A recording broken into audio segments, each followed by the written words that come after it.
Hello students, I'm Sunanda Maini and I'm here to take up the question answers of Poets and Pancakes. First question, what does the writer mean by the fiery misery of those subjected to makeup? Fiery misery means आग, fiery means आग, misery means दुख.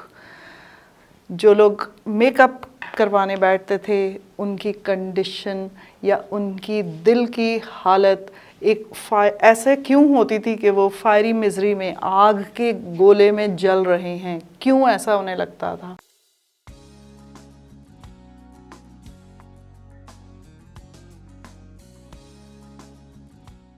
इसलिए लगता था क्योंकि वहाँ पे बहुत ही ब्राइट और तेज़ लाइटें थी जिनकी हीट से बाहर की गर्मी और बढ़ जाती थी और उन्हें वहाँ पे काफ़ी देर तक बैठे रहना पड़ता था और उस आग जैसी गर्मी को झेलना पड़ता था. He describes, now what he means by the fiery misery of those subjected to makeup that they were subjected to more heat than the heat outside when they had to sit under those bright lights which emitted a lot of heat. What work did the office boy do in the Gemini Studios? Office boy क्या काम करता था? Office boy वहाँ पे जो crowd की shooting होती थी उस crowd का makeup करता था. Why did he join the studio? उसने studio क्यों join किया था? उसने studio इसलिए join किया था क्योंकि उसे एक hope थी कि वह किसी एक दिन बहुत बड़ा actor या director या writer बन जाएगा.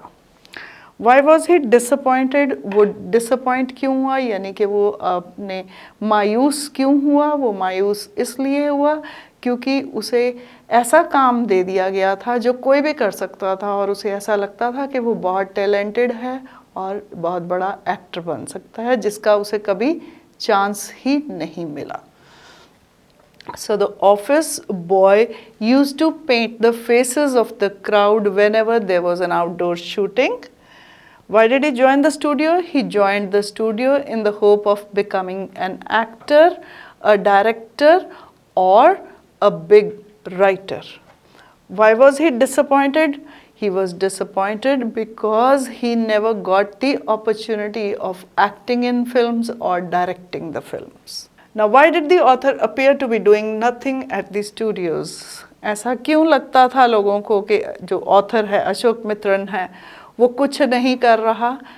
Because he just used to cut the clippings, the important news of the newspapers and file them. क्योंकि वो सिर्फ newspaper की cuttings को काट के file में लगाता था तो लोगों को लगता था कि वो कुछ भी नहीं करता.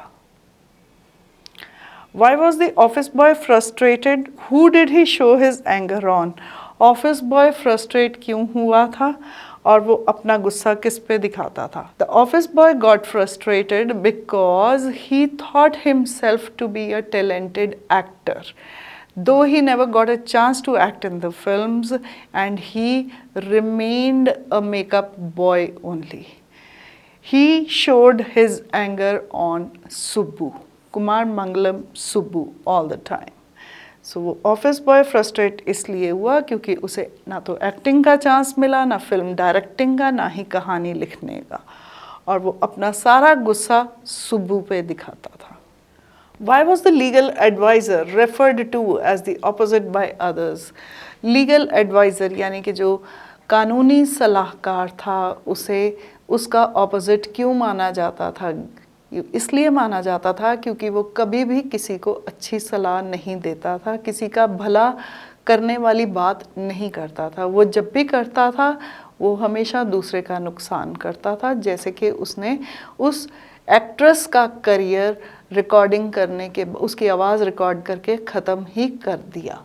The legal advisor was referred to as opposite by others because he never gave any advice that could be useful to anyone.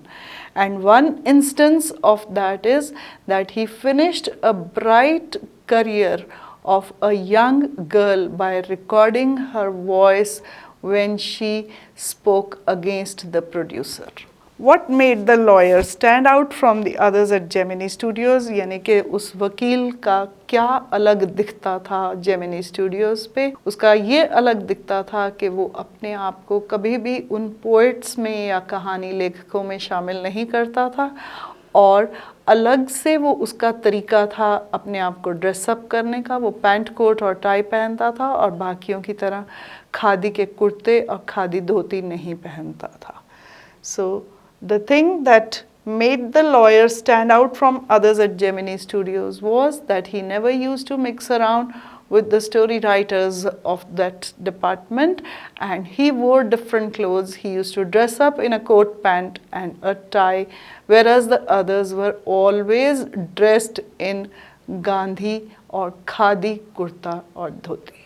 Did the people at Gemini Studios have any particular political affiliations?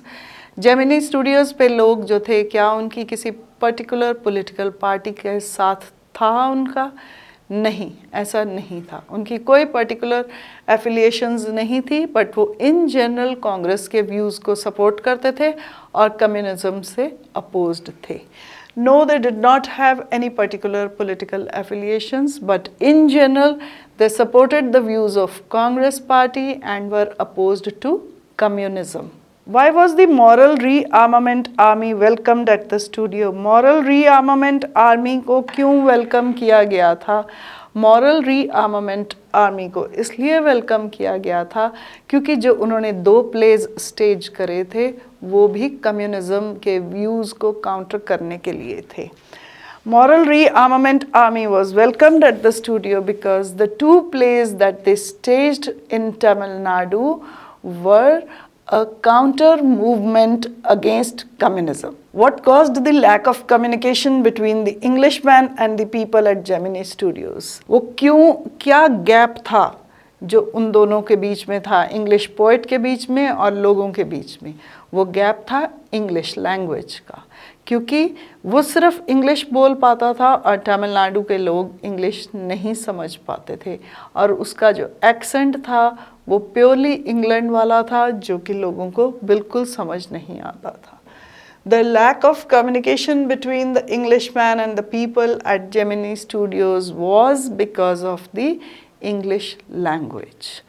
People could not understand what he was speaking because the poet was speaking only in English and his accent was very British, which was hardly understandable by the simple people of Tamil Nadu. Why is the Englishman's visit referred to as unexplained mystery? Englishman की visit Tamil Nadu में एक unexplained mystery क्यों मानी गई? वो इसीलिए मानी गई क्योंकि वहाँ के लोगों को जो वो बोल रहा था बिल्कुल समझ नहीं आया कि वो क्या बोल रहा है और वो क्यों वहाँ पे आया है। It is referred to as unexplained mystery because the people in Tamil Nadu did not understand why that English poet had come here, and what he spoke was not at all understood by the people of Tamil Nadu. Why was Kothamangalam Subbu considered number 2 in Gemini Studios? Kothamangalam Subbu को number 2 क्यों कहा गया था Gemini Studios में?